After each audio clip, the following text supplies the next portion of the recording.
Dossé-Via. Hello. I don't even know how to begin explaining how excited I am for this conversation and where it's going to go. First of all, we have two Scorpios here. So that's already everything. Really, truly.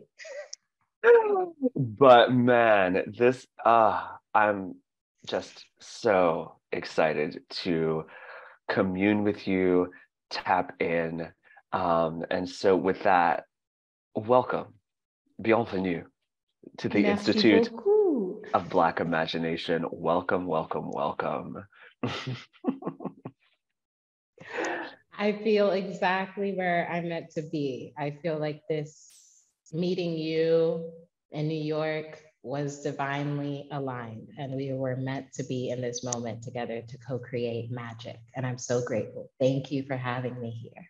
A pleasure. I have been following ScorpioMystique and been guided by ScorpioMystique for, I don't know, 7 years, 8 years, I have no idea. And so this is also like talking to, the Beyonce of astrology.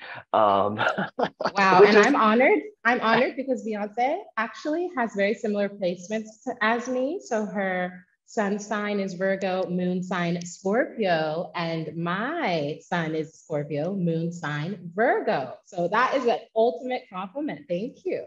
Okay, I knew I had a little something with Beyonce. I knew it. So to start, who would you like to dedicate today's conversation to?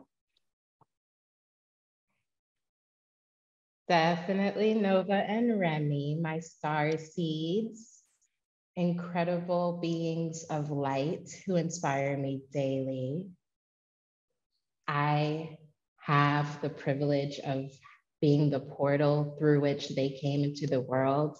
And every single day, I'm blessed by their energy. So Nova and Remy, c'est pour vous. Okay. Nova and Remy. Yes. Okay, for you all. So to start, like, who is Dossé-Via? Who?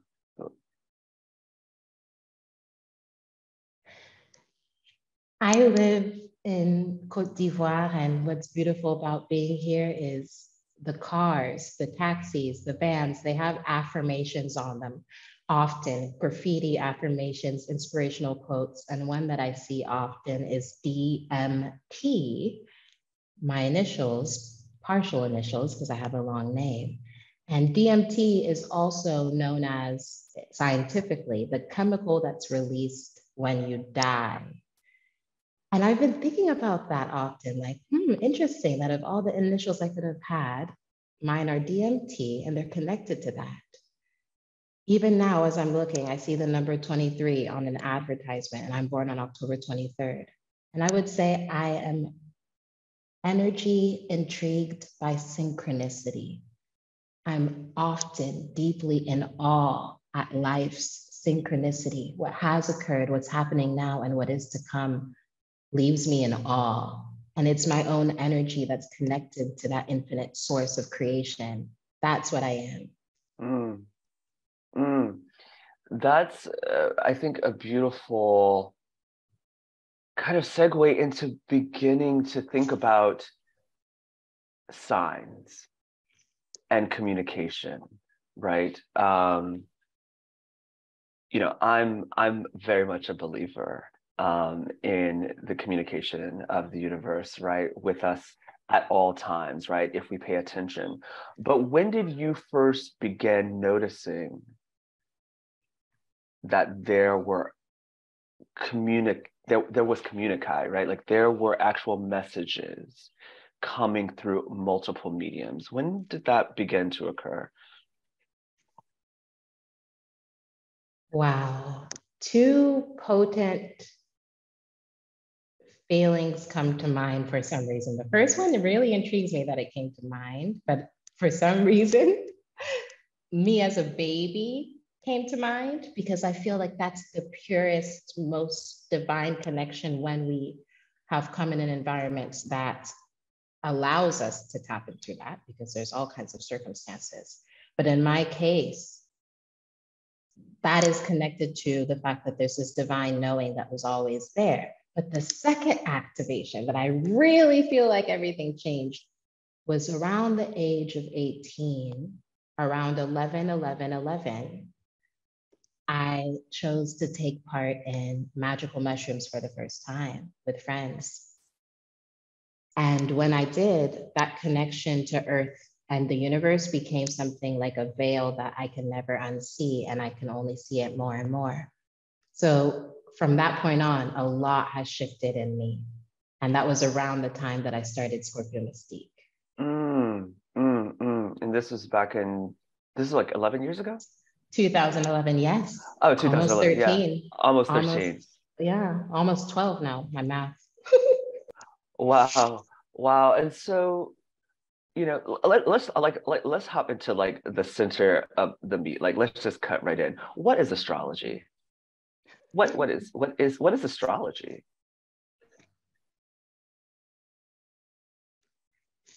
The terms curiosity about the cosmos and a willingness to honor your connection to the cosmos, the cycles of the cosmos, the cycles within yourself. So stargazers.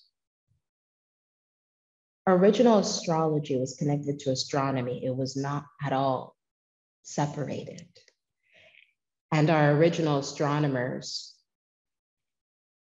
some of the talents that they had, such as the Dogon of Mali, allow them to know things about the cosmos that took, quote unquote, modern scientists much longer to find out. But for them, science wasn't just science. It was directly linked to spirituality. So when there was a full moon and they noticed that the waves in the ocean were more passionate, or when there was a new moon and they noticed that when they planted a seed, it was much more fertile, they understood it was a connection to what was happening around us, within us, and in the cosmos. So if you are curious about the cosmos and the cycles of the cosmos, you can be, and I would say you are, an astrologer, but it takes patience to study those cycles. And so when you had this experience with, the mushrooms, and this connection was revealed, right? A connection that was always there, yes, but now a veil, had been lifted. What were those next steps? Like, where did your curiosity take you?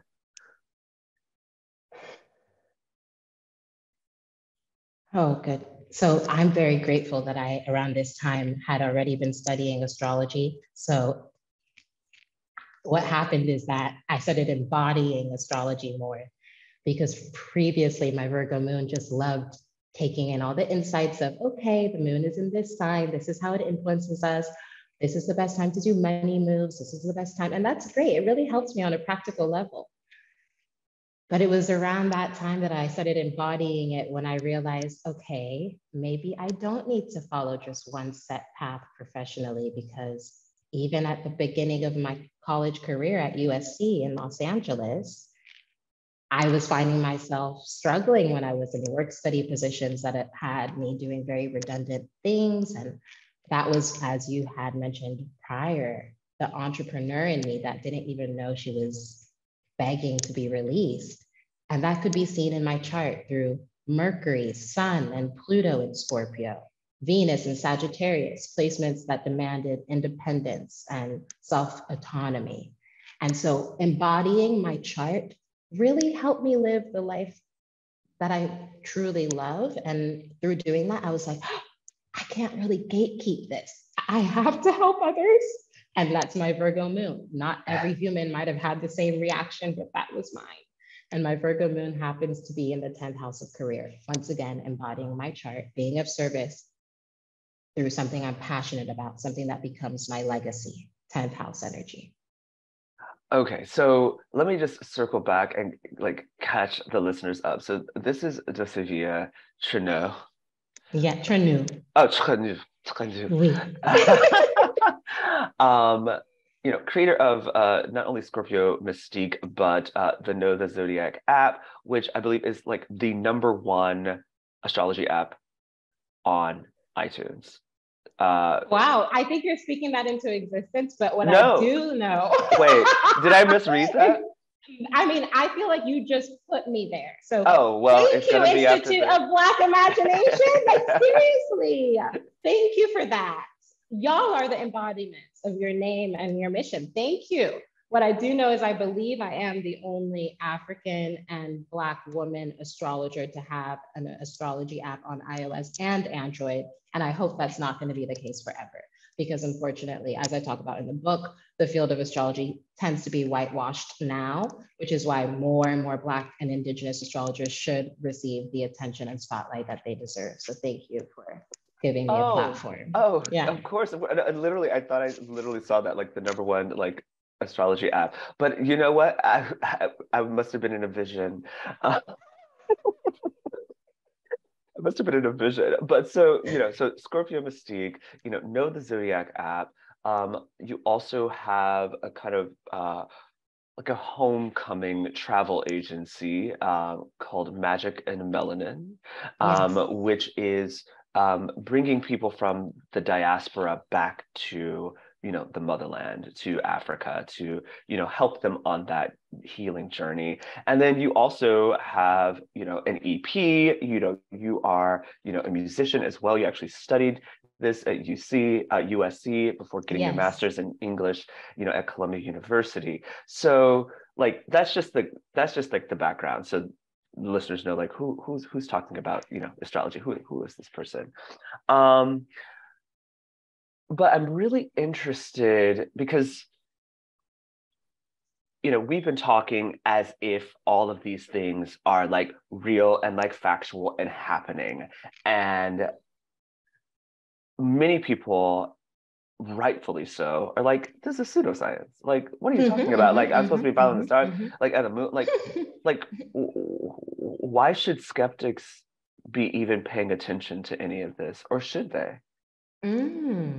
Yes, it is very valid because astrology on a more popularized level has been reduced to stereotypes about the sign or just reading the back of the horoscope in a magazine. But astrology at its core is very, very scientific in nature because all the planets, oh, 1 second. Excuse me. All of the planets that we refer to in a birth chart are planets that are factually aligned in that position, and NASA has the exact same coordinates as we do. The difference is that current day, most NASA scientists only view this for scientific purposes. The fact that, for example, someone could be born when Venus is in Scorpio and makes a 90-degree angle to Saturn in Aquarius. A NASA scientist would have these coordinates and that exact degree of the placement of someone's birth also mapped out somewhere. But an astrologer would have studied cycles upon cycles, and not only on their own. It takes the legacy of all of the astrologers before us of what it means when someone is born when Venus is square Saturn. What events occur in humanity around the times that Venus is square Saturn.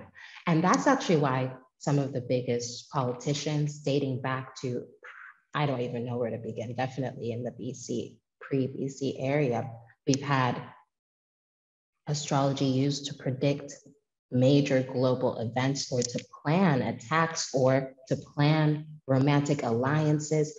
Astrology has been used because it's been an effective way of understanding the cosmos. The danger is when people feel like they have to be overly dependent on astrology. Oh, the moon is in this sign, can't do this. Mercury is retrograde, can't do this. Once again, that is a stereotype of astrology and it's used for clickbait purposes. So skeptics have the right to be skeptic, but I will say, if you read Signs and Skymates, I can guarantee you'll be much more open to integrating astrology into your life. Oh yeah, that's the part I forgot. Signs and Skymates, your new book, which is everything. And really I think speaks to what does it mean to have um, you know, a Black woman bringing her full ancestral surround to, this work. You spoke, earlier about, astrology and astronomy actually being the same discipline Mm-hmm. that was then parsed out really as a result of the Enlightenment, right? So the Mm-hmm. Enlightenment, reason, trumps all, which also gave us the scientific method, which, has also given us, incredible amounts of technology, and I think many people listening, and yourself included, can really feel that there is a desire for the fleshing out of this kind of sterile way of looking at the world, right? Wow, um, yes. and and so, but you said so many things that I'm sure people are like, girl, square to what, the degree in Exactly. whom, like the conjunction. So so let's like, I just want to like, what are we talking about? So I think you're talking about like a natal chart. So Yes, let's start there. Let's start there. what is that? Because like I said, I'm a Scorpio, you're a Scorpio. Most people kind of know where their sun sign is, which means like where, I guess, where the sun was when I was born. And it happens every 30 to 31 days or something like that. But Mm-hmm, like mm-hmm. you're saying, there's so much more, right? There's Yes. rising, there's or Mm-hmm. ascendant, there's a moon. Like what is this? What is a So natal for chart? those, this is a beautiful question, and I'm very happy that you brought me back down to level one, and it's important for everyone to know. First things first, I like when people can learn themselves through their chart. So at knowthezodiac.com, you can calculate your chart for free. So if you want to do that while you listen, it will already be an enlightening experience if you don't know what your birth chart is. A birth chart is a map of the stars at the exact time, place, and location and date of your birth. Ideally, you would know your exact birth date in order to get the most specific birth chart.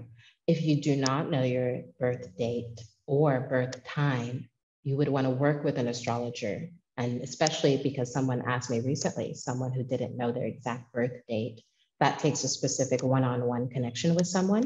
But if you do not know your birth time, you can still put 12 p.m. in the calculator, and you would disregard your rising sign. You would disregard all of the house placements. And based on the degree that the moon is in, if it's close to zero, between 0 and 4 degrees, and 26 and 29 degrees, you would disregard. But if it's anywhere between 4 degrees and 26 degrees, your moon sign is most likely accurate, even if you don't know your time of birth. And so your birth chart, the way that we go through a solar cycle when we're like, oh, for now, for example, it's about to be Aquarius season. People know that Aquariuses are born end of January through end of February. We have those same types of returns for all of the different planets in our solar system. The moon goes through every sign every 2.5 days. So that's why someone could be a Scorpio, but could have a Scorpio friend who has a different moon sign than them.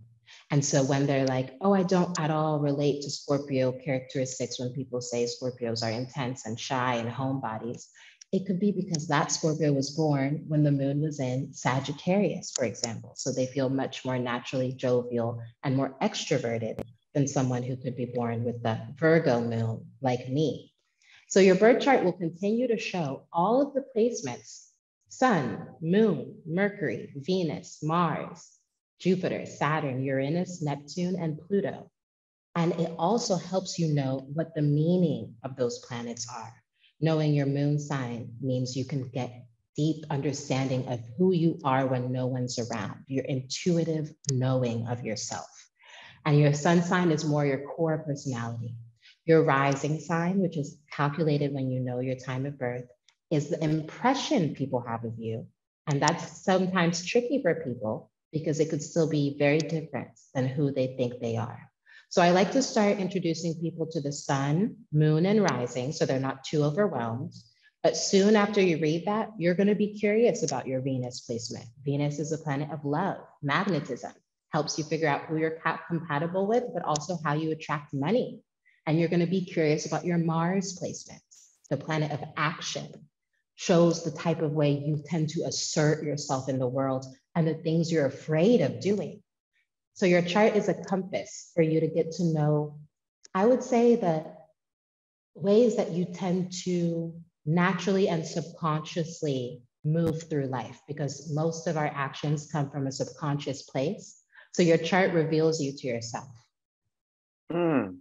And then you mentioned something about houses. Like, now, what are the houses and those placements? That's good.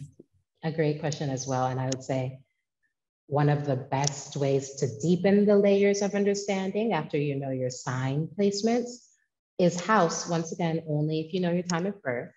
But the houses, the birth chart is split up into 12 houses, sectors of influence. The first house is about identity and self. The second house is about money, security, and values. The third house is about communication. The fourth house is about roots and your home and your past. The fifth house is about fun, creativity, true love, being able to let your inner child out. The sixth house is about health, service, wellness, structure, routine. The seventh house is about relationships and partnerships, not only romantic, but also creative and financial and professional. The eighth house is about depth, depth, joint merging, collaborations, and the psychology of humans. The ninth house is about spirituality and long journeys and education. The 10th house is career and legacy and reputation. The 11th house is your social avenues, your technological networks, community and revolution. And the 12th house is one of the deepest houses of all, of spirituality. It can also be viewed as the house of hidden enemies. And it can also be viewed as the house of spiritual rebirth. And when you look at your chart, you will start to see where your sun is placed. If you know your time of birth, it'll be in a certain house. Your moon, it'll be in a certain house, so on and so forth. And you may notice that certain houses repeat themselves multiple times. So let's say some of you listening are looking at your chart on knowthezodiac.com and saying, oh, wow, I have 4 fifth house placements. You would want to study fifth house energy because it means that a big core of your energy is directed, often subconsciously, at that energy. And if you're not diving into the energy of that chart, of what's in your chart, you could actually feel really dissatisfied. So if somebody has fifth house energy, which means fun, play, acting, of course, it all depends on where it's specifically placed in their chart, but for the most part, it indicates that they need to let themselves have more fun, play more, and let their inner child take the lead. But if they're in a job that they don't enjoy, they're just doing things because they think they have to, they're following societal conditioning, they'll never feel in alignment with their chart. So your chart can also be a great wake-up call for you to what your spirit has been asking you to do. And remember all along that it can also make you deeply uncomfortable. If you see your chart and you realize, oh, wow, deep down, I know that's what I wanted, but now I really have to admit that's really what's going to help me live an aligned life. Your chart can't force you to get up in the morning and do what you're supposed to do. Only you can. So it's a big responsibility when you have that awareness of yourself. Mm. I hope y'all were taking notes because that now I'm like, oh wait, where's my phone? Girl, where are my houses? What house am I in, girl? Am I living in my truth? I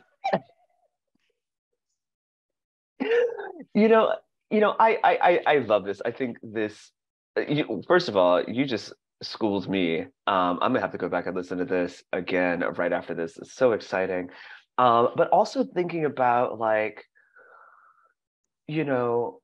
astrology being like one of, if not the oldest form, of spirituality, right? It came prior to Judaism, Christianity, Islam, like many of the religions that we practice. But can it coexist? I love Jesus, and he died for my sins. What does that have to do with Jupiter? Wow. I love this question. It can coexist and it is coexisting. And what's beautiful about the Bible is you can see references to astrology in the Bible because the 12 disciples are connected to the 12 zodiac signs. There are certain words. If you look up the epistemology, you'll actually see it means zodiac wheel or things like that. So some of the sermons actually talk about astrology in ways that aren't very overt. And so what's also important to know is I was also raised Catholic. I know, and every day I do my Notre Père qui es aux cieux, que ton nom soit sanctifié in French, because I know a lot of prayers in French, and it's very connected to intention. And a lot about astrology is also about intention setting at new moons, intention setting and moving in alignment with what the universe, which can be viewed as God or Jesus, wants for you. At the same time, there were shadows to the Catholic religion in the sense that it didn't want competition.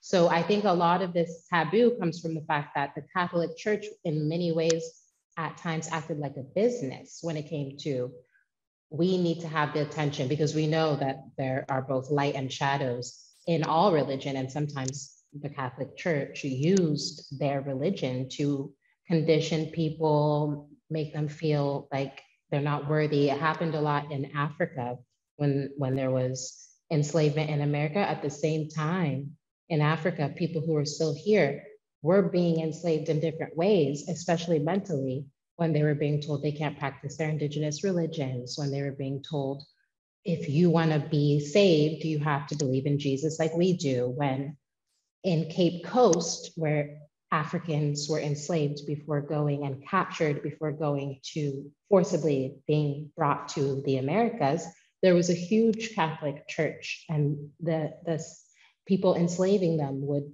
be at church worshiping God while hearing the cries of the enslaved. So there's this, when you have that history of knowing that there's also deep oppression connected to all religions, it makes you look at the root of spirituality as something that can transcend the division in religion, that can more unite it. I feel like astrology is the core of all spirituality, the curiosity of being on earth and being able to be respectful to nature, being able to be grateful for the sunset, being able to be grateful for the moon's transits. But at the same time, it can get complicated when there's multiple spiritual forces at play. Oh. Okay. I mean,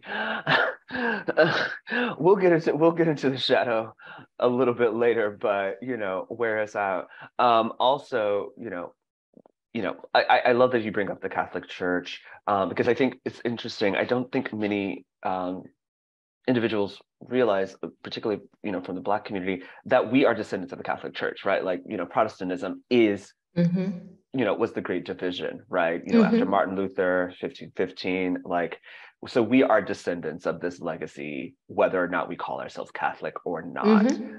It is a part of us. I want to double tap on these charts a little bit, and then I'm going to pull back to your story, because, obviously there are, neophytes, which means newcomers to astrology and charts. I am kind of like midway up in there, but I know there's a couple of experts listening too. I know there's some people who know their charts as well, and so this is a question for those wanting to go even deeper.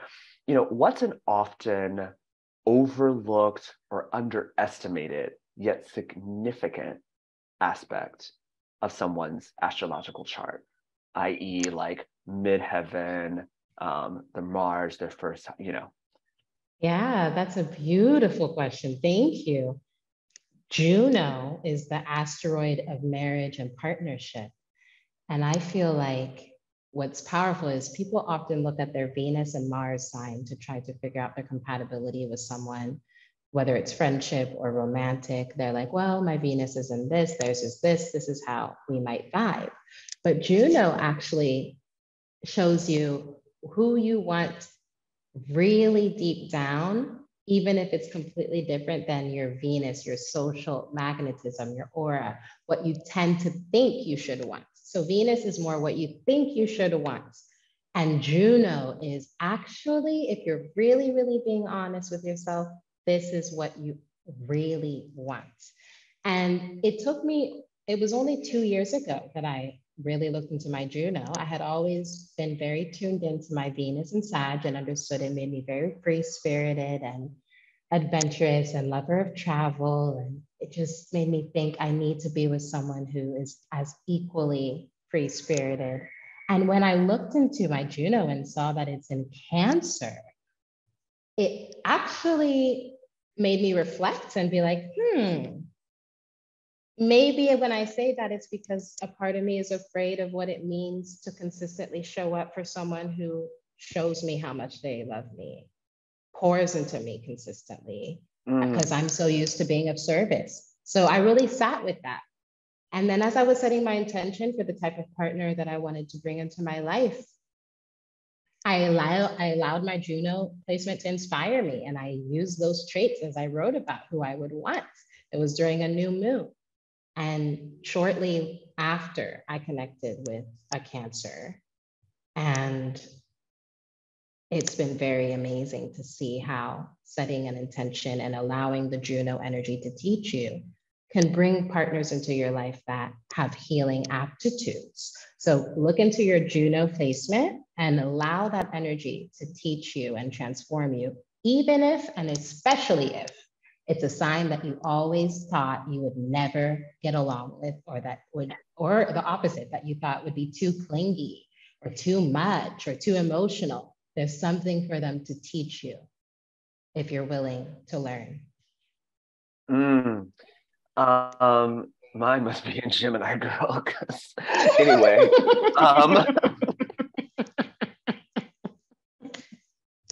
you have to let me know. You have to let me know. And we'll talk about compatibility a little bit later. This is really good foreshadowing to signs and Skymates, because that is juicy. But kind of thinking, of using astrology as also like a tool of like healing. You do speak in the book about kind of like the ethics of using other people's charts, and those the permissions, right, needed and granted, right, because you're kind of peering into someone's way of being. But like, how could someone use astrological charts, like the astrological charts of family members, to perhaps process, think about, and or heal from family trauma?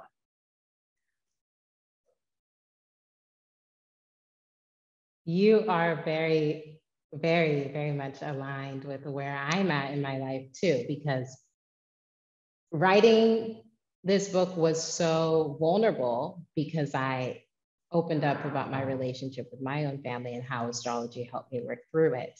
So now I feel like I am at a really good place to help people see that even the most tumultuous connections, unless they're inherently abusive and dangerous to either party, have the capacity to be deeply healed through a patiently unpacking the layers of the human that is in front of you. And the reason why I say human is because often a lot of our family issues can come from either people that we view as our parents, and therefore we put the label as parents, or as siblings, and we keep that label and expectation of siblings.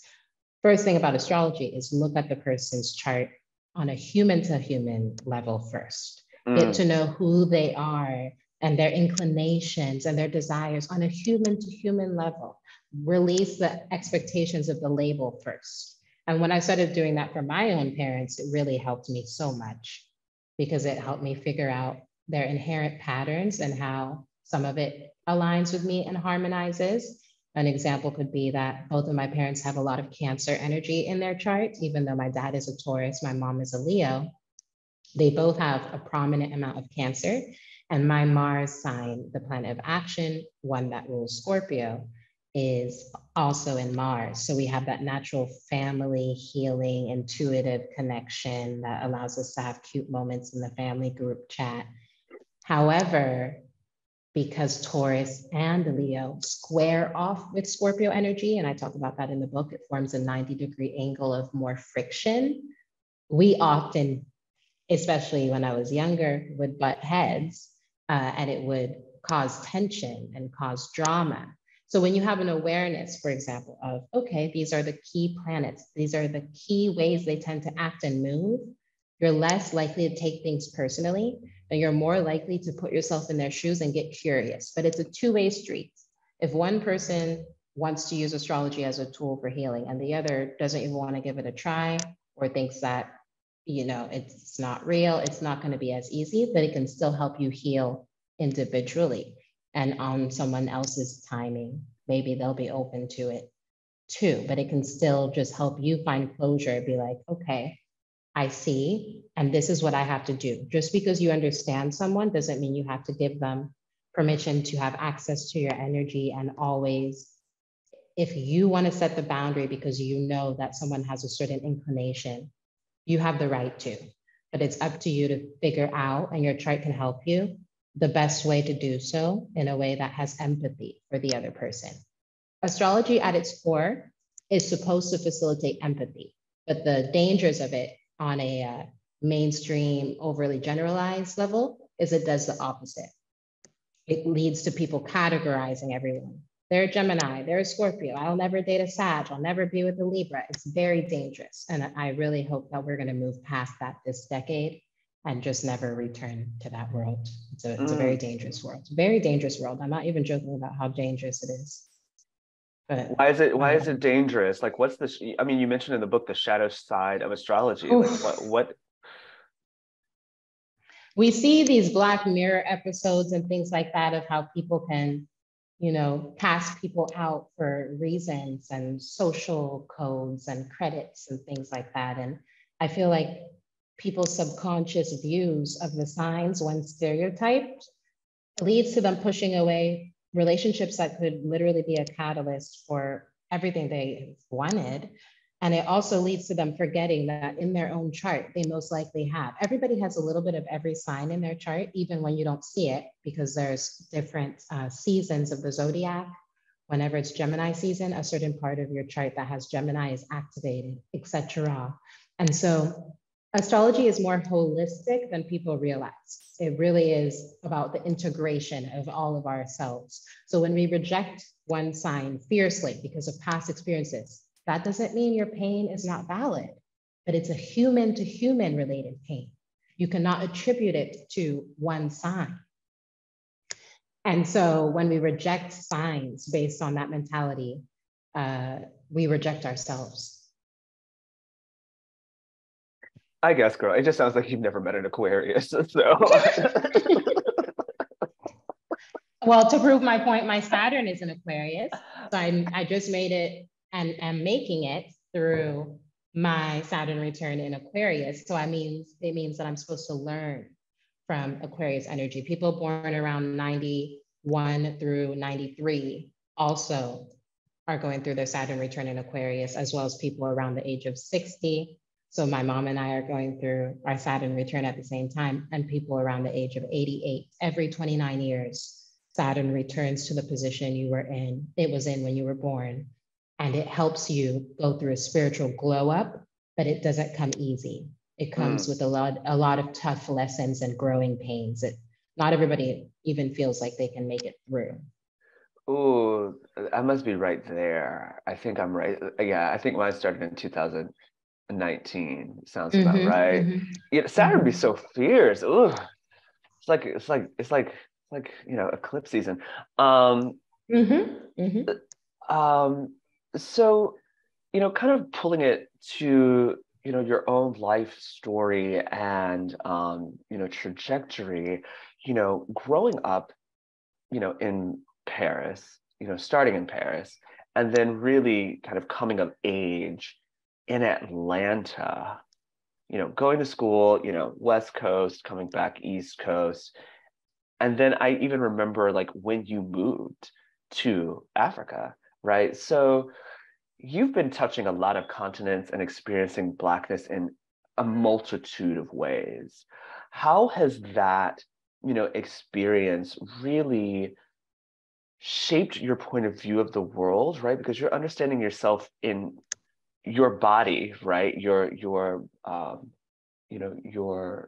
perceived Black, cisgender female body in multiple cultures and spaces, right? Like, what was that experience like? How does it inform your sense of self? And what is its relationship to the creation of your travel agency, Magic and Melanin? I'm grateful to my parents for the multicultural exposure that I have received, and it always was connected and rooted in my African ancestry, but I didn't really understand how deep until around the time that my grandmother, Mamima, she would do back and forths between Togo and Atlanta. And I was often used to her being here every few years for several months at a time. And around the age of 86, she told my mom she was ready to go back, and she was blind. So there was something in me that told me, I don't think my Mima's coming back to Atlanta after this. And I hadn't been back to Togo in over 9 years. So at the time I was 24 and studying at Columbia University after having gotten my bachelor's at USC. And I'm really backtracking in my life as I'm talking because I wanted to go to USC so bad after having been in Atlanta. And when I was in Atlanta, I wasn't first in Atlanta, I was in Snellville, Georgia. That's really where I grew up. I don't always talk about it, but I'm happy that you brought that up because I grew up in Snellville, Georgia from the age of 7 to 15. And I went to school at Atlanta International School. So even just the commute from the suburbs to Atlanta, where I was surrounded by multiple cultures. I was learning French, English, Latin. My colleagues were learning German, Chinese, Spanish. So I was in this world and melting pots. That was between the age of 3rd grade and 6th grade. And that's what I knew. And I just tapped into the humanity of it all while still understanding class privileges, while still understanding, oh, well, the popular kids here still seem to have like longer textured hair than I do. And, my Afro puffs, there were not that many Africans and African-Americans at Atlanta International School, but there was a lot of blend of cultures. So I still understood in my childlike age that as an African girl, I still stood out in many ways. And I still had to kind of find my way, even if it was a multicultural pot of energy. And then a jarring difference occurred when my parents told me, okay, things are changing with dad's job and his benefits. So we're going to go to public school now in the suburbs. So not far from where you were living, you're going to go to public school. And they put me in one of the best schools of Snellville, Georgia. However, even less Africans and Black people. So I remember the Dossé-Via of 3rd grade entering my class and seeing young kids wearing whatever the equivalent of limited to was and all of these things, and just being like, okay, where am I going to sit? And I don't really see anyone that looks like me, but I'm going to just do my best to fit in. And I did do my best to fit in, because flash forward to when I did make it back to Atlanta, but this time North Atlanta High School. So a more urban school in Buckhead. Now it's gotten a little bit more gentrified, but back then it was way more Black people than I had ever experienced in school. And I go there and people are like, okay, cool, you're a French girl, you kind of speak white, but we'll accept you. And so I've always had these multi-layers of the double consciousness, triple consciousness, quadruple consciousness. But luckily my chart, because I was into it from a very young age, helped me have a knowledge of self that was like, okay, yes, like I'm still really a cool person and that's what matters. So basically I viewed myself as that beyond any labels. And I think it's a privilege that I was able to do that, because I was able to sometimes be viewed as a French girl, sometimes be viewed as an African girl, sometimes be viewed. And so I just knew who I was at my core. But it was when I went to USC and worked as a Ella Baker trainer at the Children's Defense Fund and started understanding about the school to prison pipeline and started connecting my brother's experience in Atlanta to mine and realizing, oh, he actually got in trouble with police way more than I did. I was able to use my privileges of being a well-spoken African French Black girl, straight A student, IB student. I was able to use that to navigate American society in a way where I actually could empathize for when they said Black people are the most oppressed, but I didn't necessarily always feel like I was, because I had huge privileges. First generation immigrants of Africa, especially Black women, African women immigrants, are some of the most privileged in America, and we have to admit it. It's just as simple as that. So we get more access in the publishing world, we get more access in the acting world, we get more access in the modeling world, all three industries that I've done.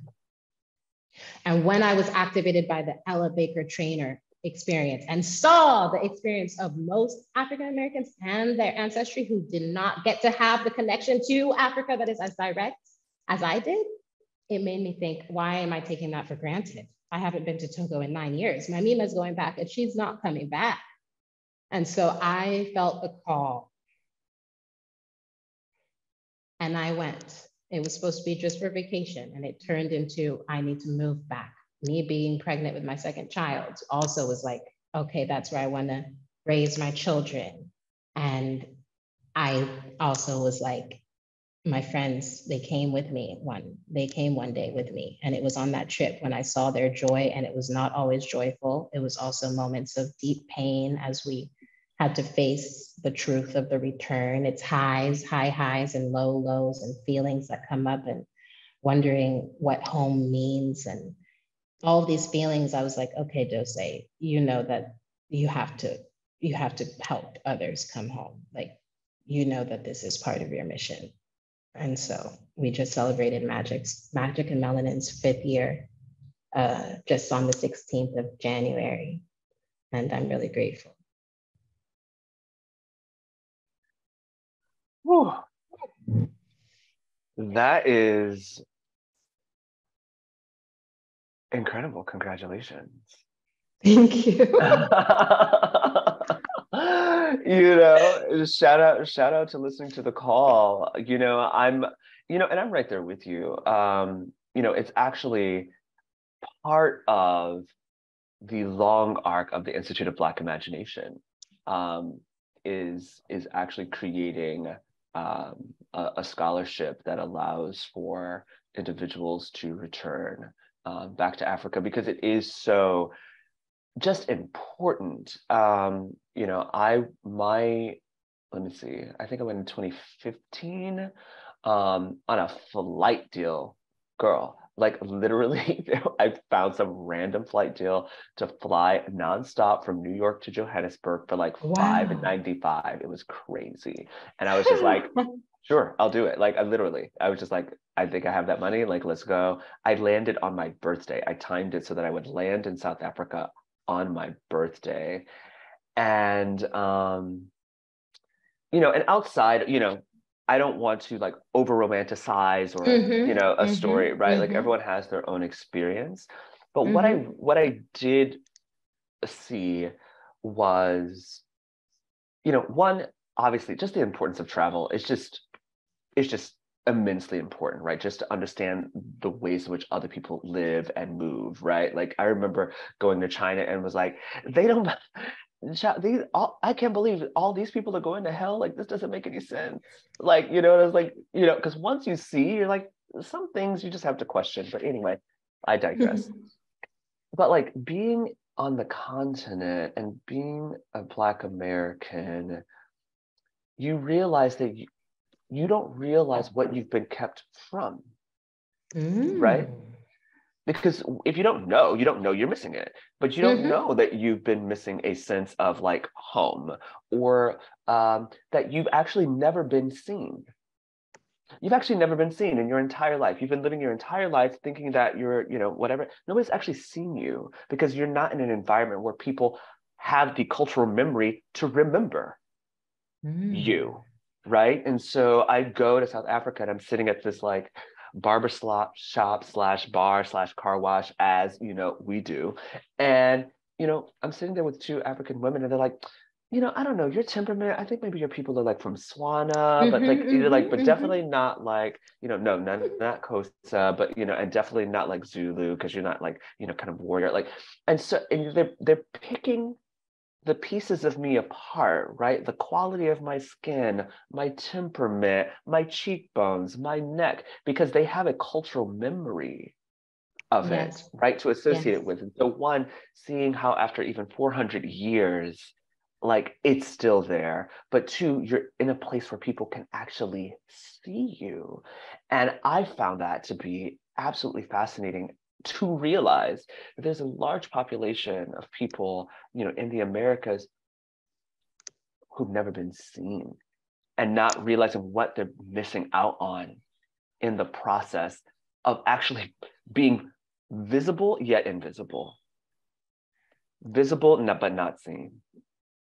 And that also goes both ways, because just as much as there's this big calling for African Americans to return home, there's a big calling for Africans to be seen by the diaspora in a way that allows us to feel more united, but it can sometimes seem like the opposite. So when I see diaspora wars on Twitter, I still view it as a calling for love, a calling to be seen by each other, because it's colonialism and imperialism, colorism, all of these different systems that were put in place to divide, because they know that melanated people are actually the majority. So even the idea of calling us the minority is a psychological trick to make us forget, because if we remember, as you say, the remembrance, if we remember, then the unity makes us unstoppable. And it's important for me as well, as someone who has a homegoing agency, to not just talk about the ideals of Africa Must Unite or the diaspora can return home,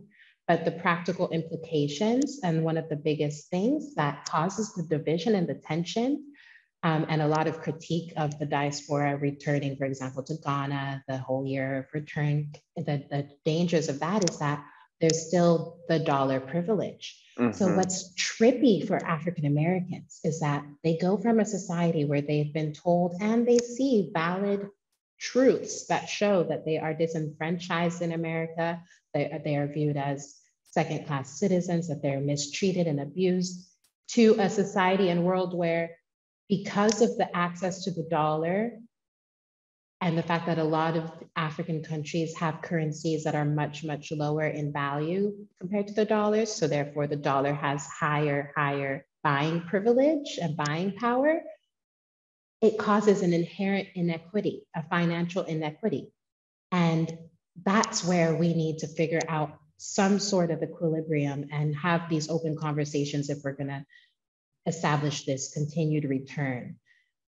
Africans also have a huge privilege when, unfortunately, not all Africans are keeping their mother tongue. Even me, I have to relearn it because I wasn't taught it as a child, but it's still a huge privilege to be rooted still on the continent, to feel the sun, because the continent is the source of humanity. So you're naturally, in a way, I like to say Africans have a natural vibranium when they can touch the African soil. It depends what type of level they tap into it, because Africa is many parts of Africa are very modernized. So you can come to Africa and feel like you're in America, which can be viewed as it's complicated once again. So there's all these layers.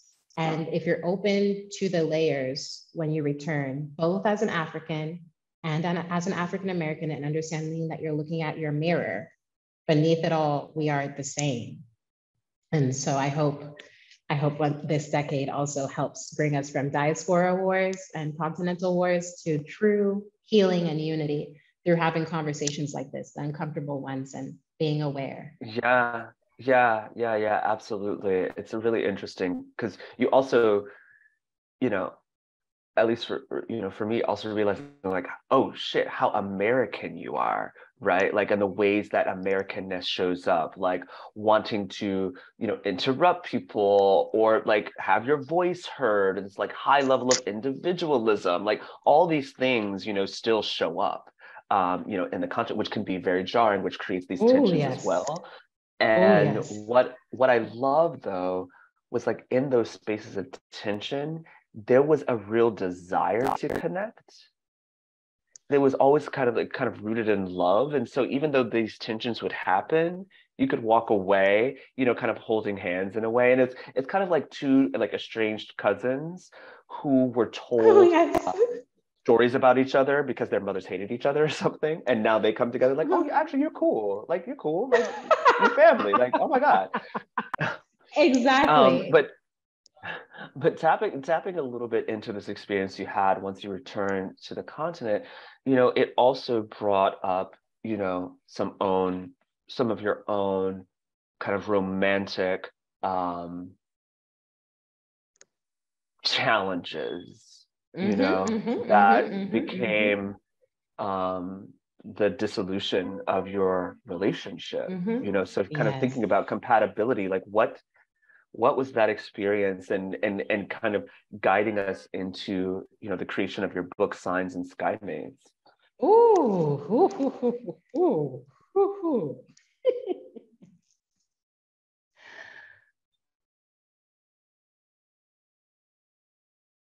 Because my moon is in the 10th house in Virgo, I have a pattern of at times pouring my energy into work as a way to escape my feelings. So I'm glad that you brought this question up, because recently, as the book has come out, it's given more space for me to really think about the trajectory.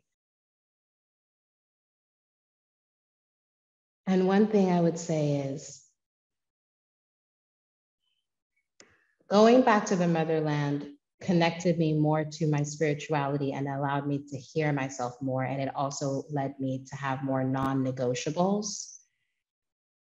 And when I was able to hear myself more and adhere to my non-negotiables, that's when I knew that a separation, because I wanted to take a moderate approach, and I believe in couples therapy and marriage counseling, but I knew a separation and a break was necessary.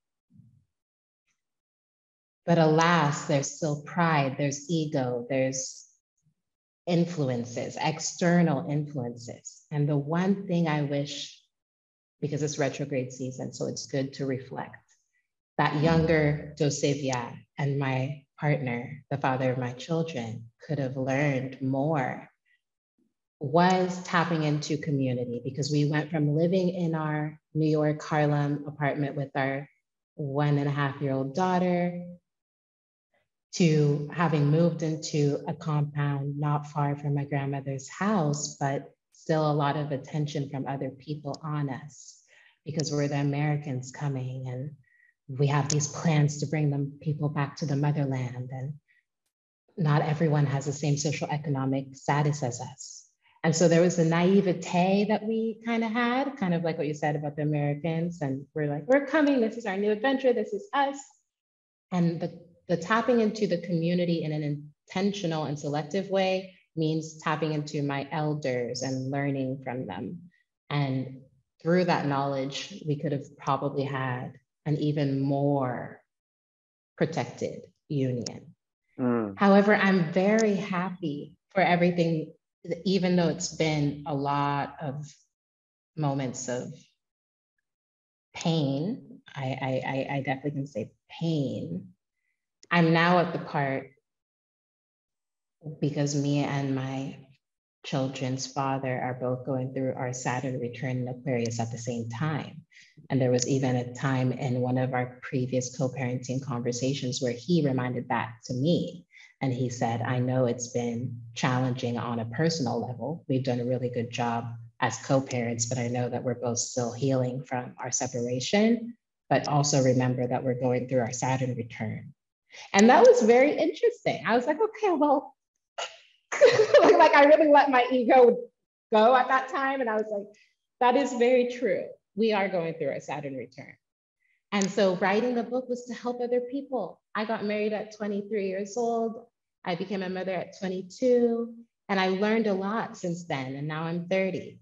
And I'm grateful for everything I've learned. And the book was like, if you slow down and accept your relationship, not just the rosy parts, because sometimes we tend to highlight the things that do make us compatible, but you're really honest with yourself and your partner about the things that are the challenges. And you both decide, is this worth it? Is this worth continually showing up? Are we willing to be our best selves? Are we willing to take a break if we need to? Are we willing to let go if it's codependent? Are we willing to study each other? Are we willing to let go of what the other said 3 years and 10 months ago? Note to self.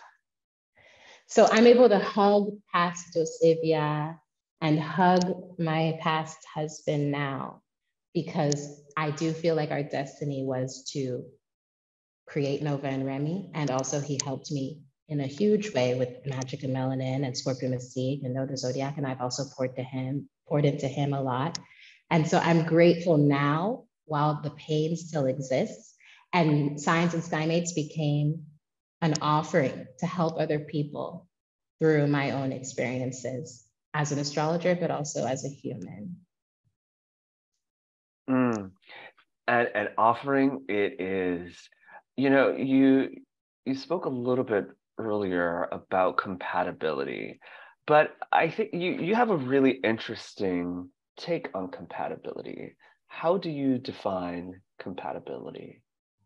The synergy that we have, the consistent synergy that we have with another being and with the Skymates. And beings don't have to be humans. They can be your plants, they could be your pets, they can even be the city that you decide to live in or the job that you decide to pursue, because acts of creation in my eyes are also living, breathing things. They have a birth chart too.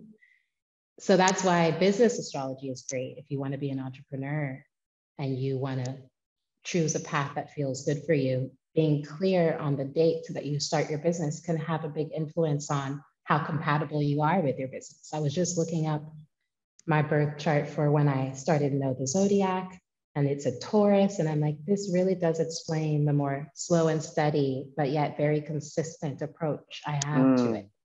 So compatibility is your consistent synergy, but I also like to use the computing definition of compatibility. And that means that when software is compatible with another software, but when it's not compatible, adjustments need to be made in order to reestablish a compatibility. So compatibility isn't something that's fixed. It's something that's flowing with the awareness that you will sometimes outgrow a part of the relationship, both with yourself and with others. And you can also grow into a relationship with yourself and with others. I love that. So that means that any two people can be compatible if they're willing to make the necessary adjustments. Is that like that? And there are also seasons in compatibility. So your chart will, yes, there's certain seasons where you're more compatible with someone than another. And that's deeper, I'd say advanced level of astrology, but you can already tap into it. And there are resources in the book where I share websites where if you put in your birth information, you'll be able to see where the current planets are activating your chart. So for me right now, we're in Capricorn season. It activates my third house of communication. So it was divine timing for a podcast to be scheduled now. So I'm compatible with this moment. But if it was Libra season or the very beginning of Scorpio season, my 12th house of solitude would have been activated. And I would have most likely been like, can we schedule it for a different time? Because I'm more in my home body introspective mood. So sometimes when someone thinks they don't get along with someone or that the person's ignoring them, it could be that the sun or a major planet like Saturn is going through their 12th house of spirituality and telling them, literally ghost everyone. It's not about them, it's about you. And then once it enters their first house of the self, you could have a conversation with that person and could be like, that was the best conversation I've ever had. So that's why it's really important to have that flexibility. And it's when you start being flexible and compassionate with your own changing seasons within yourself, allowing yourself to not always be the upbeat person, or if you're mostly someone who tends to be cynical, looking at your chart and be like, when is the best time for me to actually put myself out there? It's as you practice being more flexible with who you are and holistic in who you are, that you're more likely to have. But what I want to let everyone know is there will be some relationships that are inherently more challenging than others. This does not mean that every relationship is on the same playing field. And that's where what you just said comes back into play. Sometimes the most challenging relationships are still the most successful because they don't take it for granted. The things that do work, they feel like it's worth it. And when they study their chart and they accept, oh, we are going to actually not always see eye to eye and often butt heads and try to prove the other wrong. But look at this beautiful compatibility between our Venus signs. It allows us to also have a lot of presence with each other and openness and transparency. And so if we get on each other's nerves, we'll most likely tell each other that rather than be passive aggressive. And I will also say, don't think you're in luck just because you see a lot of green and harmony in your chart with someone else. And I talk about this in the book. You can compute your synastry with other people using astrological software, because sometimes the relationships with a lot of harmony are the ones that are taken for granted.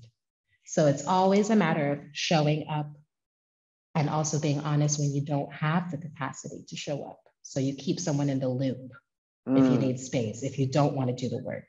Because relationships should ideally flow and not always feel like a big responsibility to maintain. The most compatible connections are the ones that flow without the pressure of always having to be perfect. They flow even within the imperfections.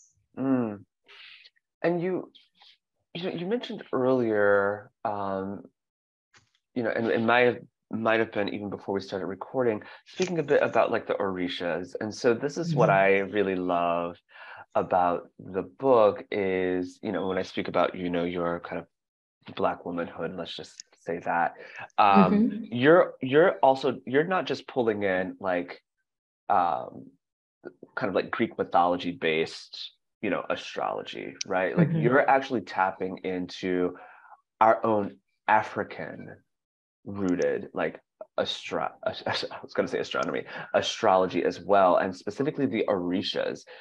What are orishas and how are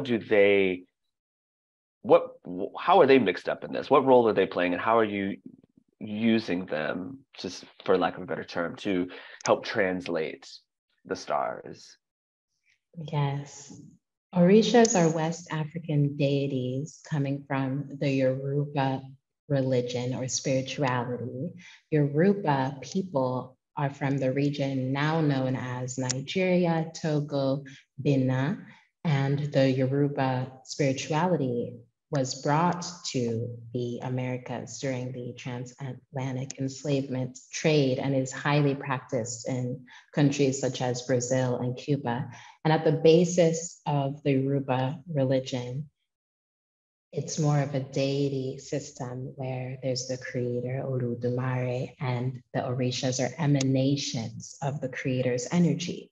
So just like many people believe that we are the universe itself, that we are made up of the same matter, even scientifically, it's proven that we are made up of the same molecules as stardust.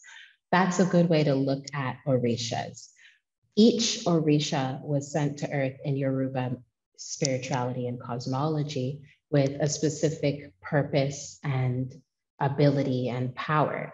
What's interesting is we can see a lot of orisha symbolism now represented in main media, but it has been gentrified or whitewashed. So for example, Thor, known as the god of lightning, the orisha equivalent, the OG Thor, is Shango. And Shango happens to be married to Oya, who is the orisha who controls weather. So the Greeks and the Romans studied in Kemet, ancient Egypt, And that's where they received the core of their knowledge that now makes up the foundation of astronomy and other astrological fields, including the spirituality of astrology. So the fact that our planets are named after Greek and Roman gods and goddesses is due to the appropriations that the Greek and Romans did. Kemet is connected to Yoruba because not many people know, but there was a big genocide, very complex and very, very, very, very painful for the local Kemites. And they had to emigrate out of, a portion of them emigrated out of ancient Egypt and came to what is now known as Nigeria. So the influences of the spiritual practices of the Kemites was brought to the Yoruba. So there's a connection between the Kemites and the Yoruba culture. And so as I studied this, and really it started revealing the fact that even though I grew up studying the planets, Venus, Mercury, Saturn, named after these Greek and Roman deities, when I started to understand the roles of the Orishas, I was like, wow, Aphrodite, it's actually Oshun. And the moon is Yemosha, the Orisha of fertility, the Orisha that shows us and reveals what our innermost desires are. And Ogun, the Orisha of war and iron, is what we call and refer to as Mars. And what's beautiful is that this is connected to all sorts of indigenous spirituality. People in India also have their deity system who they could connect to the planets. People in Latin America, same thing. And so it's just to show us and encourage us to remember that a lot of what we think or have been told were created by the Romans and the Greeks originated in Africa, since Africa is the source of humanity, and since it's proven that the Romans and the Greeks came to Africa to get the majority of their knowledge. Could you break down, because you actually do it in your book, you know, the word Ori, right? The word Ori. What does Ori mean, and how does that connect to what you just mentioned? Ori in Yoruba is our divine head. And the concept of the Ori is that even beyond the Orisha, because in Yoruba spirituality, we all are led by a particular Orisha, sometimes two. You would have to go to a practitioner and get a reading, similarly to how people go to astrologers or tarot readers to get readings. And they would let you know who your Orisha is. But your Ori is your divine head that is even more intuitively aligned with you. And it's the knowledge that you should be always following. But this only happens when you've listened to the messages of your Orisha. And so if we were to see the equivalent of that in astrology, it would be knowing your planetary ruler. I'll give a quick overview for people who know their rising sign. If your rising sign is in Aries, your planetary ruler is Mars. If it's in Taurus, your planetary ruler is Venus. If it's in Gemini, your planetary ruler is Mercury. If it's in Cancer, your planetary ruler is the moon. If it's in Leo, your planetary ruler is the sun, because in astrology, the sun and the moon are luminaries that are also viewed as planets. If your rising sign is Virgo, you are ruled by Mercury. If your rising sign is Libra, you are ruled by Venus. Scorpios are ruled by two planets, Mars and Pluto, because Pluto still counts as a planet in astrology. And then Sag rising, ruled by Jupiter. Capricorn is ruled by Saturn. Aquarius is also ruled by Saturn, and its modern ruler is Uranus. And then finally, Pisces is ruled by Jupiter and Neptune. And astrologers would tell you, when you know your planetary ruler, that's actually one of the best ways you can move through life, because every sign, when you know your planetary ruler, you'll know what you're more inclined to do, what you're more inclined to be. So the same goes for your Ori. As you consciously take time to tap into your Ori, and I share resources in the book on how to do so, it'll be more clear for you to trust your divine knowing. And that really helps you develop a strong relationship with yourself. Your aura becomes an inner voice, a very strong inner voice that you can hear. And I believe our aura is connected to our divine ancestors. I think it's not just us. I think that becomes a channel for us. And Black Panther does do a very good job of showing how we can tap into the ancestral world. And a lot of Yoruba spirituality is honoring those who came before us and knowing that their energy is still here. There's a quote. I'm just going to read it from the book. It's page 23 for anyone listening who actually has the book. Kind of double tapping on Ori. That just kind of took me out. Through reading signs and Skymates and connecting your insights with the metaphysical aspect of this expansive universe, you'll understand that your Ori, or divine power source, helps you become your own Orisha. Meaning you are your own planet and you have discernment and intention regarding who's in or out of your orbit. This is one of the most powerful realizations to make in this lifetime and in all lifetimes. Many people think they're seeking compatibility with others, but they're truly seeking a better understanding of their own self, or rather their multitude of selves.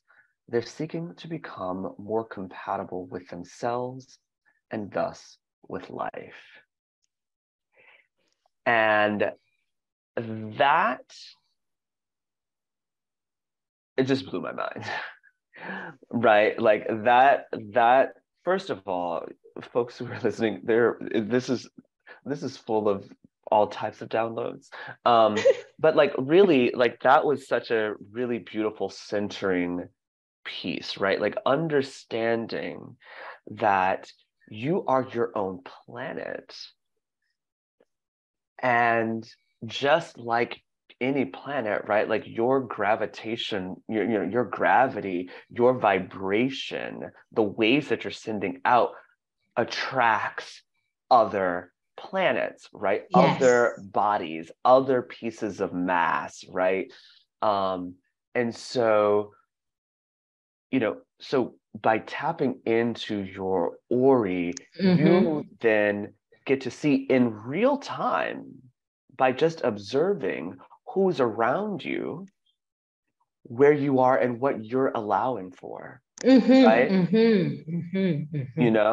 And that not all people in your, it doesn't always have to be harmonious, right? But it is about shifting, right? It is about changing, right? And so that friction, that maybe like being squared or conjunction or something, I'm still learning, but that tension that you feel is purely just indication, right? Indication of some type of misalignment, right? Between your body, your planet, your Ori, and that of what you are currently in conversation with or attracting at this moment. But like that kind of frame of thinking of us as all kind of individually, individual planets that, because of our own energy source, are actually in the presence of all of these other bodies, right? Some distant, some close, some more affected, some distant, just really flipped everything. And so,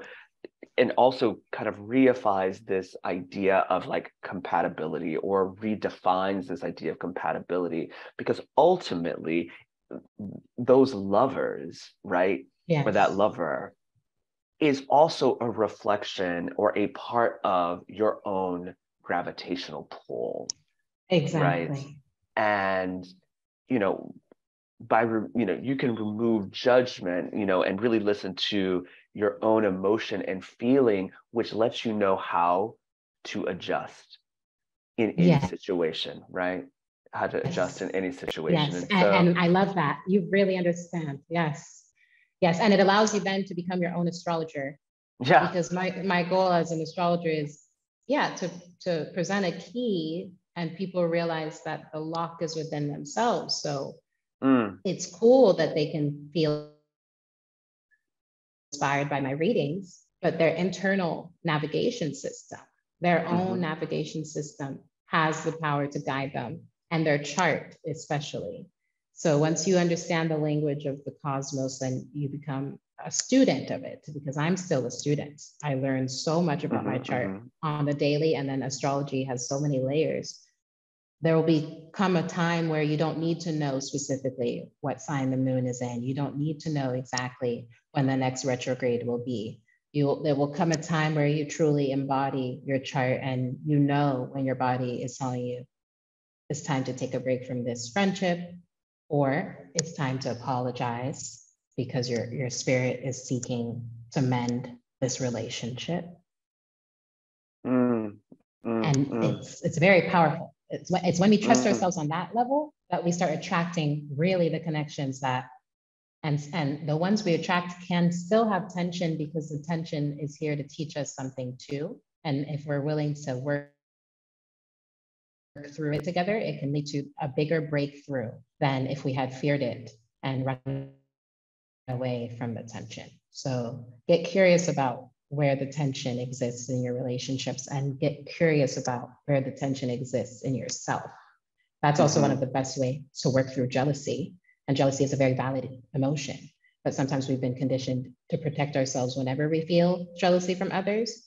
And it might be because we haven't made room to feel it entirely within our own self. So studying your chart will even highlight your insecurities. It will highlight your flaws, the moments where you really do have to work on something.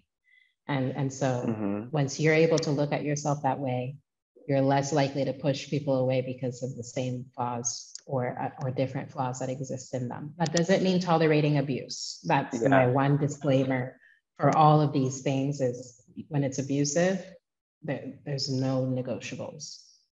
Yeah, and I think maybe even, like thinking of tension more from the place of like, I say like friction, right? And like, changing our relationship to friction, and how necessary friction is for forward movement. Like literally, you could not walk forward if it were not for friction, because you actually have to have something to push against. And so those moments of tension, right, or even like jealousy, right, like that, like maybe jealousy is like there's an inner desire that you have not acknowledged, and this person is living in it, and that is actually what it is signaling, right? And so like the ability to remove the judgment and just look at it as, a friction, there's a distance, there's a disconnect, and I'm feeling the space, right? Like my body feels the gap.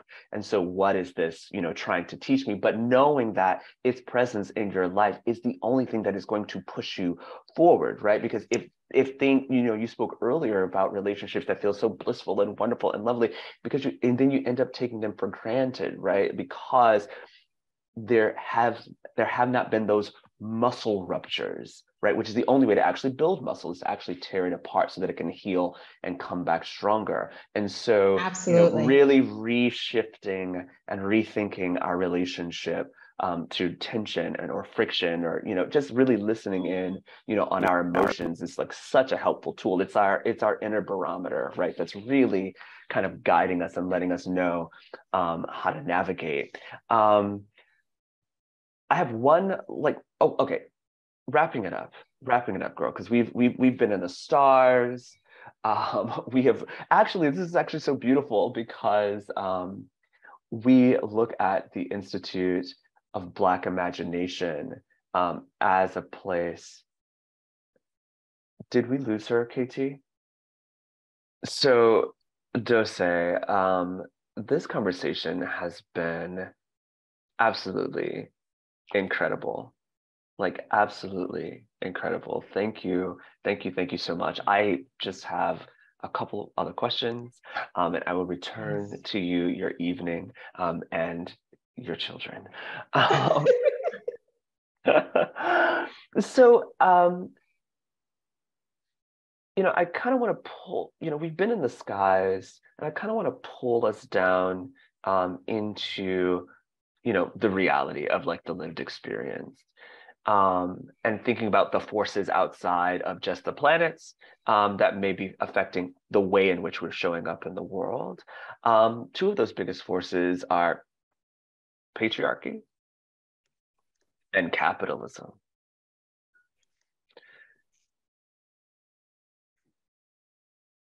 In that game that we find ourselves in, how do our charts, our signs, how does that affect the way they're actually showing up? Is there an effect?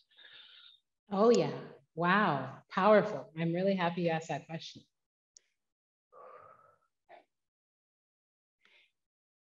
Our house placements can show us what we're more drawn to putting our energy towards. So if you have a lot of 10th house, second house, you may see that things like power and money and values are important to you.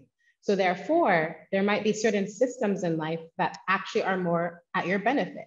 So when people sometimes see certain people go through a fast track or top of the career ladder, or just seem to kind of view capitalism as a positive, it could actually be that there are placements in their chart that naturally give them an aptitude for that. But the 10th house and the second house can also be viewed on more spiritual levels. The more practical houses can all actually be used to transcend what the more simplistic view of them are. So I would recommend 10th house and second house people, including myself, I have 10th house moon, who may put pressure on themselves, which is amplified by the more capitalist society that we live in. I would recommend them to look into things like, what are my values? If people on an individual level start by asking themselves of their values, and my friend Rachel Cargill, she does a great workshop on living according to your highest values. And she really helped me move a lot in that way, especially at the beginning of the year, asking yourself, what are your core values? The second house has a lot to do with values. The 10th house has a lot to do with more than just career, but your legacy. What do I want to leave in the world? Even if you don't have a lot of 10th or second house energy, it is still somewhere in your chart. So on an individual level, in order to combat our own capitalist tendencies that we may or may not be aware of, I would encourage people to look at where 10th house is activated. That's if they know their time of birth. If you don't know, then look at where Capricorn energy is in your chart. And then second house, if you don't know your time of birth, look at where Taurus energy is. That is what will ground us in the moment rather than just be lost in what could be. And on a more political and overarching level, I'm actually really excited for what 2023 brings for us because Pluto is the planet of transformation. It's been in Capricorn for over 20 years. And in just a few months, it will enter Aquarius. It will enter Aquarius from March to June 2023. Then it will retrograde back into Capricorn until the end of this year. And at the beginning of 2024, it will re-enter Aquarius for more than 20 years. And what this means is, since Aquarius is all about revolution, power of the people, Bob Marley, Angela Davis energy, Angela Davis has a great quote saying, and I'm paraphrasing, that to be radical is to grab things at the root. That's true radicalism. And so having Pluto shifting out of Capricorn, where it's been for 20 years, and Capricorn is all about power structures. And that's why we've had this big push and pull between the past ways of going through capitalist ways of being, and that's just the way it is. And now we have more people saying, actually, what if I don't want to work anymore? What if I just want to choose rest? So what's going to happen is we're grabbing things at the root. What is it that condition us? What systems have attempted to keep us enslaved? And how can we, as Bob Marley said, emancipate ourselves from mental slavery?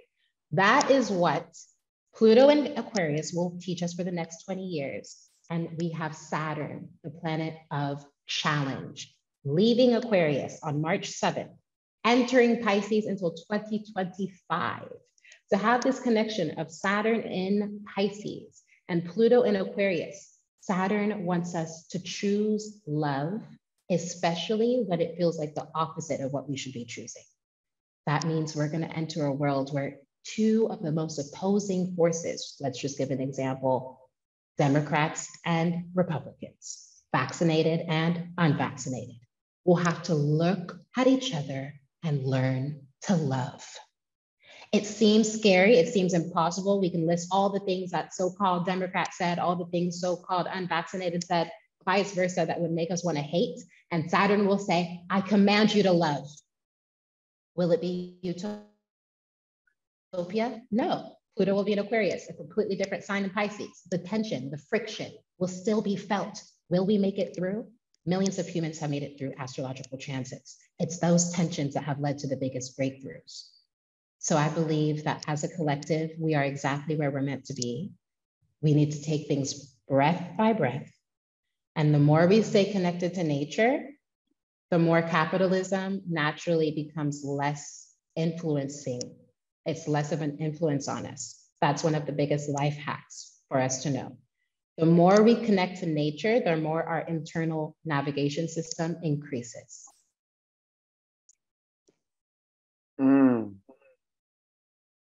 Wear it out.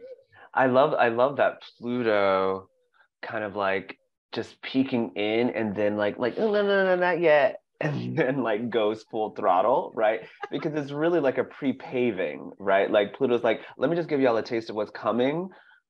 Okay, now get yourselves together because in about 8 months, Yes. I'm coming back strong. You understand completely. And because Scorpio is ruled by Pluto, Scorpios are going to be Scorpios, and people with key Scorpio placement in their charts will be at the forefront of a lot of revolutions or behind the scenes of a lot of revolutions, because Pluto is like operates behind the scenes, and technology is a big part of Pluto in Aquarius. So exactly, you're aligned with that. I'm excited to see where this podcast continues to soar, because it's very Plutonian in nature, transforming people, transforming the consciousness and the collective, and uniting people in the process. That is a beautiful place to wrap. That was a lovely denouement. So, before I ask my last question, Dossé, I just want to first thank you. And secondly, like just acknowledge this incredible service that you provide to so many people, around the world, bold-faced names and, us regular folk, down here on Earth, to just really help us see a little bit clearer. And I think that, ultimately, at least my goal always is just clearer vision, right? Like more vocabulary, more words to speak to what I'm seeing or to reveal things to me that have always existed. And you're doing that in a multitude of ways via, your book, Signs and Skymates, completely kind of, I think, really kind of revolutionizing and shaking up what we even understand, astrology to even be or mean, including like, compatibility and redefining that, through your EP full of mantras for people to just kind of like tap in and kind of like let the words wash over them, to ScorpioMystique, and then letting everybody else in on it, I guess, with Know the Zodiac. It's fine, I guess. But thank you for keeping ScorpioMystique. And just being so vulnerable and sharing this journey of self-discovery, the highs, the lows, the ruptures, and also like the triumphs, right? But also being this, diasporic melange that, really, I think uniquely sets you up to do the work that you're doing. And so, I just want to acknowledge and thank you for that. You're an absolute gift. And I am Thank you. fully appreciative and just to be honest, just giddy that you chose to be my Skymate today. So The feeling is mutual. It's been fun soaring through the stars with you. So thank you. My last question with everything at your behest, right? Your Ori has full reign. What is the world you imagine for the future?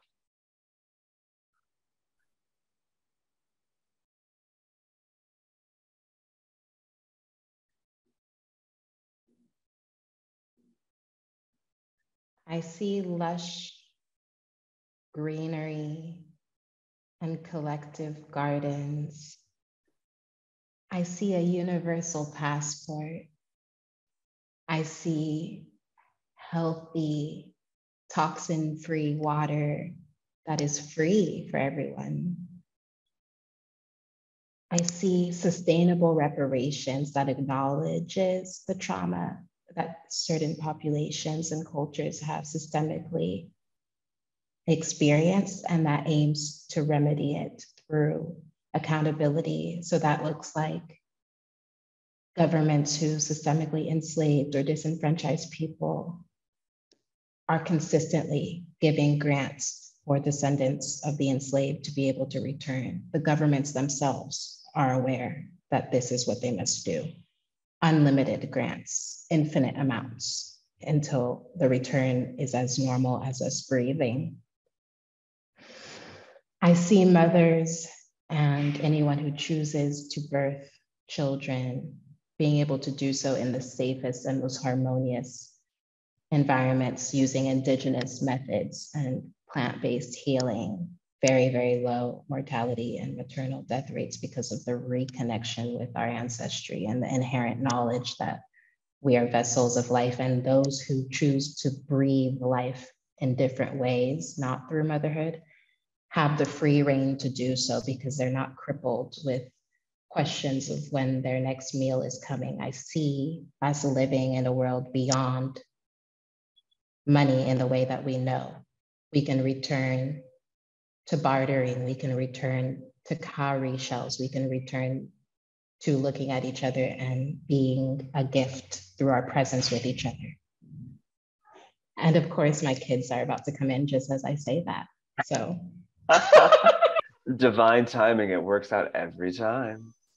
Wow, thank you. Dossé, thank you, thank you, thank you. Have an incredible, incredible rest of your week.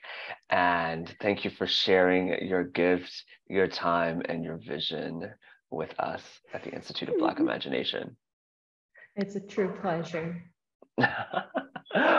Likewise, likewise.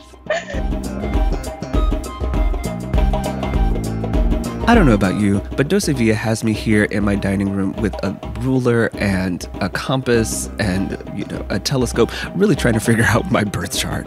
I don't know. How about you? We would love to hear your thoughts on today's episode over on Twitter and Instagram at Black Imagination. And if you love what you heard, leave us a review over on Apple Podcasts and share this episode with a friend. Be sure to check out this conversation and others at blackimagination.com, and you can now watch other episodes on our new YouTube channel, The Institute of Black Imagination. As writer Octavia Butler once said, "There's nothing new under the sun, but there are new suns." Stay curious and keep dreaming.